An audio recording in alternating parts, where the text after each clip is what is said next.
మన తండ్రి కుమార పరిశుద్ధాత్మ దేవునికి వందనాలు స్తోత్రాలు చెల్లించుకుంటూ దేవుడి దినమందు మనకిచ్చిన వాక్యము ఫిలిప్పీలకు రాసిన పత్రిక 2వ అధ్యాయము 12-13 వచనాలు చదువుకున్నాం.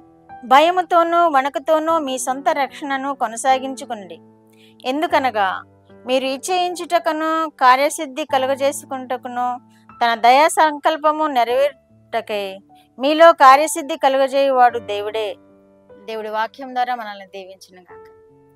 దేవుడు మనకి ఈ విధముగా తెలియజేస్తున్నాడు. ఈ ఉదయ కాలంలో భయముతోనూ వణుకుతోనూ మీ సొంత రక్షణను కొనసాగించుకొనుడి అంటున్నాడు.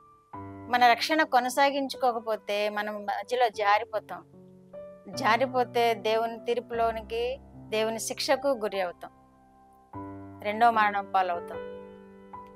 మనం దాని గురి కాకుండా ఉండాలి అంటే మన రక్షణను భయముతోనూ వణుకుతోనూ కొనసాగించుకోండి అని చెప్తున్నాడు దేవుడు ఇక్కడ.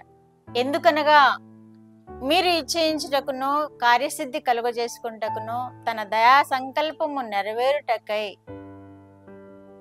మనము కోరుకోవడానికి, కార్యసిద్ధి కలుగజేసుకోవడానికి అంటే మనం ఏది చేపడుతున్నామో అది ఆ కార్యం నెరవేర్చబడడానికి, మనం ఏది ఆలోచన చేస్తున్నామో అది నెరవేరబడడానికై, మనము ఏది సంకల్పిస్తున్నామో అది దేవుని కృపలో నెరవేరబడడానికే మీలో కార్యసిద్ధి కలుగు చేయవాడు ఆయనే అంటున్నాడు.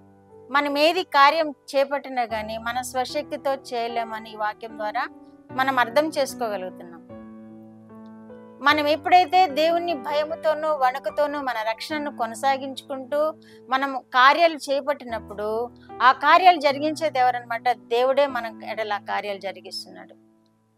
కార్యసిద్ధి కలుగు చేసేవాడు దేవుడే కనుక ఆయనకు భయపడాలి. మనము వణికి ఆయన ఇచ్చే రక్షణను కొనసాగించుకుంటూ ఆయనలో మనం వర్ధిల్లుతాం. మన కార్యాలు ఆయనలో నెరవేరబడాలి అంటే మనము ఆయన భయంతో సేవించాలి, మన రక్షణను కొనసాగించుకోవాలి. మన ఆలోచన, మన సంకల్పం నెరవేరాలి అంటే మనము ఆయనలో జీవించాలి.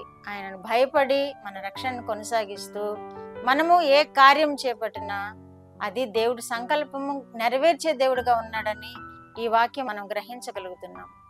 ఈ వాక్యంలో మనము గ్రహించి మనము ఆయన మీద ఆధారపడదాం. ఆయన మీద ఆధారపడి ఏ పైనైనాను దేవుని పాదాల యొద్ద పెట్టి మనం ముందుకు వెళదాం. నేనైతే కొన్ని ఇబ్బందికరమైన పరిస్థితులు ఎదుర్కొన్నప్పుడు దాన్ని ఏం చేయాలో నాకు ఆలోచన కలగనప్పుడు దేవుని పాదాల యొద్ద నేను యోచన చేస్తాను. దేవుని పాదాల యొద్ద యోచన చేసినప్పుడు దేవుడు నాకు వెంటనే సమాధానం ఇస్తాడు. అది చేయొద్దా, అది చేయాలా, దేవుడు నాకు చూపిస్తాడు. కార్యసిద్ధి కలుగు చేసేవాడు దేవుడే. మనం ఏ కార్యం చేపట్టినా మన కార్యంను నెరవేర్చేవాడు దేవుడే, మన ఆలోచనలు నెరవేర్చేవాడు దేవుడే. ఎప్పుడు అంటే మనము భయముతోనూ వణుకుతోనూ మన రక్షణను కొనసాగించుకుంటూ ఆయన వైపు చూచినప్పుడు మన కార్యాలు ఆయన నెరవేరుస్తాడు, మన ఆలోచనలు ఆయన నెరవేరుస్తాడు, మనకి జయజీవితం ఇస్తాడు భూమి మీదే. దీని తర్వాత కూడా పరలోక రాజ్యంలో కూడా నిత్య జీవితాన్ని మనకిస్తాడు. ఎందుకంటే మన రక్షణలో కొనసాగుతున్నాం కాబట్టి, ఆయన కృప చేత మనం కార్యాలు నెరవేర్చుకుంటున్నాం కాబట్టి, ఆయన సహాయం చేత మన ఆలోచనలను నెరవేర్చుకుంటున్నాం కాబట్టి మనల్ని ఆ విధమైన ఆశీర్వాదాలతో నడిపిస్తాడు దేవుడు.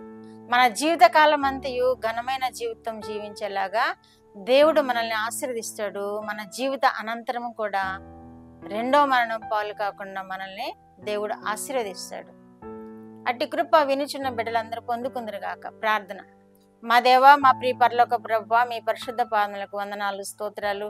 మా రక్షకుడు అయిన యేసుక్రీస్తు దేవా స్తోత్రములు, పరిశుద్ధాత్మ దేవా స్తోత్రములు. ఇచ్చిన వాక్యం కొరకు స్తోత్రం. వినిన బిడ్డలందరూ ప్రభువా మీ యందు భయము భక్తి కలిగి వారు చేపట్టే ప్రతి కార్యము మీ కృపలో నెరవేర్చబడినట్లుగా బిడ్డలను ఆశీర్వదించండి. వారి ఆలోచనలను మీ కృపలో నెరవేర్చబడినట్లుగా బిడ్డలను దీవించండి. కుటుంబాల్లో నెమ్మదిని, సమాధానాన్ని, రక్షణను కలుగు చేయండి. మీరే మహిమ పొందమని యేసుక్రీస్తు వారి పేరటి మనవులు మీ పాదముల యొద్ద వేడుకుంటున్నాను పరమ తండ్రి. ఆమేన్.